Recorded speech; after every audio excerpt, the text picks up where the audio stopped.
Hello students, आज का topic है इम्यूनिटी। इम्यूनिटी क्या है? एक बॉडी का रिस्पॉन्स है अगेंस्ट किसके? एंटीजन के लिए के अगेंस्ट। एंटीजन मतलब जैसे कि वायरस हो गया, बैक्टीरिया हो गया, कोई भी फॉरेन पार्टिकल हो गया, ये जब अपनी बॉडी में एंटर करता है तो अपनी बॉडी जो इसके अगेंस्ट रिस्पॉन्स शो करती है उसको इम्यूनिटी बोलते हैं अपन। इम्यूनिटी दो टाइप का होती है, एक इननेट इम्यूनिटी होती है, एक एक्वायर्ड इम्यूनिटी होती है। जो इननेट इम्यूनिटी होती है वो अपने को बाय बर्थ मिलती है। जो एक्वायर्ड इम्यूनिटी होती है वो तब डेवलप होती है जब कोई भी फॉरेन पार्टिकल, टॉक्सिन या बैक्टीरिया अपनी बॉडी में एंटर करते हैं। फिर जो इननेट इम्यूनिटी होती है वो बाय बर्थ कैसे मिलती है अपने को? जैसे कि अपनी जीआईटी ले लो। जीआईटी में क्या होता है कि हाईली एसिडिक होती है, उसका पीएच बहुत ज़्यादा होता है, तो खाने के साथ जैसे कोई भी बैक्टीरिया वगैरह आए तो वो हाई पीएच से डिस्ट्रॉय हो जाएंगे तभी।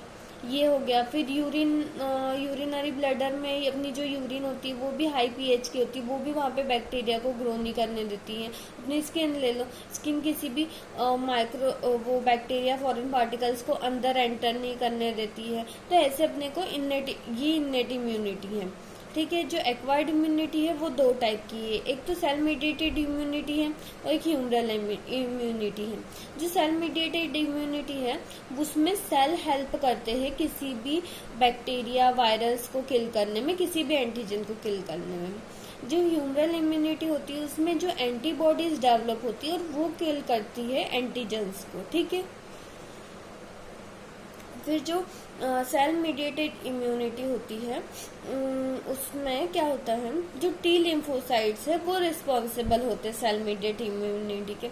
जो टी लिम्फोसाइट्स है वो थाइमस से प्रोसेस होते हैं। वहाँ पे थाइमस में थाइमोसिन हार्मोन सिक्रेट होता है और वो जो थाइमोसिन हार्मोन है वो स्टिमुलेट करता है टी लिम्फोसाइट्स के एक्टिवेशन को। ठीक है। उसके बाद जो टी लिम्फोसाइट्स है वो 4 टाइप्स के होते हैं। पहले है T helper cell. Helper cell से पता चल रहा है कि ये मदद करने का काम करता है। कैसी मदद करता है ये? टी हेल्पर सेल 2 टाइप के होते हैं, एक तो T helper cell 1, T helper cell 2। T helper cell जो 1 है वो दूसरे टी सेल्स है उनको एक्टिवेट करवाता है। जो बी सेल है, मतलब बी लिम्फोसाइट्स के जो सेल है, जो टी हेल्पर सेल 2 है वो बी लिम्फोसाइट्स के सेल्स को एक्टिवेट कराता है।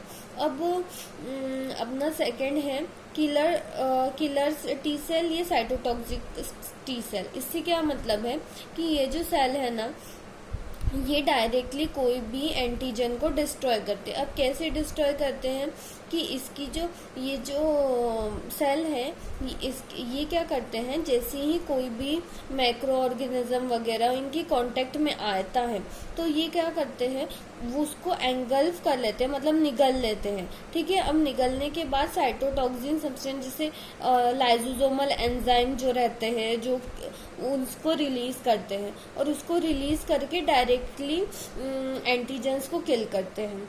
ठीक है। अब थर्ड है अपना सप्रेसर टी सेल। अब सप्रेसर टी सेल का काम क्या है कि ये जो टी किलर सेल है इनकी एक्टिविटी को सप्रेस करना। अब इनकी एक्टिविटी को सप्रेस करने की जरूरत क्यों पड़ी?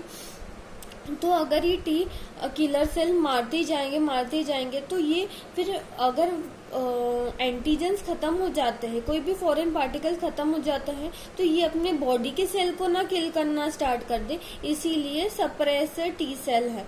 तो ये क्या करते हैं, जैसे सिर्फ अपनी बॉडी के जो फॉरेन पार्टिकल ऑर्गेनिज्म जो भी आया है अपनी बॉडी में, जो भी एंटीजन आया उसको किल करने के बाद ये जो सप्रेसर टी सेल है इसकी एक्टिविटी को सप्रेस कर देते हैं, मतलब रोक देते हैं। ठीक है। अब मेमोरी टी सेल का काम क्या है? मेमोरी टी सेल का काम है जैसे एक अभी जो फॉरेन पार्टिकल अपनी बॉडी में है, कोई भी एंटीजन आए, वो जब वापस अपनी बॉडी में फिर से सेम एंटीजन आते हैं तो वो इनको मेमोराइज कर लेते हैं और फटाक से अपना एक्शन शो करते हैं, मतलब सारे टी सेल को फटाक से एक्टिवेटेड करते हैं। तो ये मेमोरी रिटेन का काम करते हैं कि जब ये सेकेंड टाइम आएगा तो ये मैं फटाक से इसको आइडेंटिफाई कर लूंगा ताकि अपनी बॉडी को ज्यादा हार्म ना पहुंचा सके। ठीक है।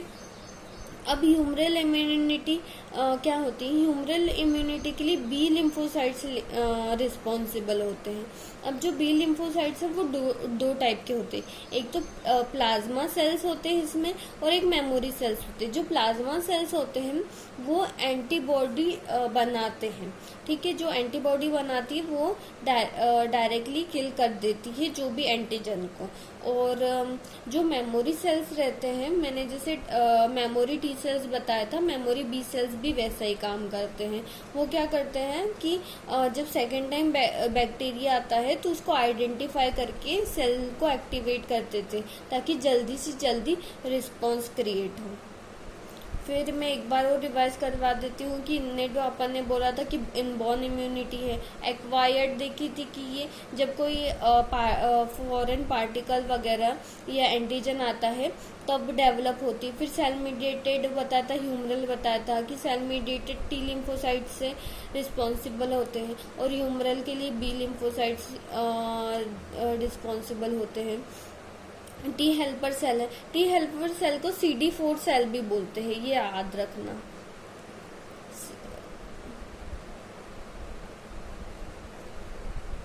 CD4 सेल्स भी बोलते हैं, ठीक है। और जो टी किलर सेल है उसको CD8 सेल बोलते हैं, ठीक है। और फिर टी हेल्पर सेल की मदद करते हैं, ये बताया था। टी किलर सेल का बताया था कि वो किल करते हैं डायरेक्टली। फिर सप्रेसर सेल्स बताया कि वो एक्टिविटी को सप्रेस करते हैं। और मेमोरी सेल्स जो मेमोरी रिटेन करते हैं। और इधर ह्यूमरल में बताया था कि बी लिम्फोसाइट रिस्पॉन्सिबल होते हैं।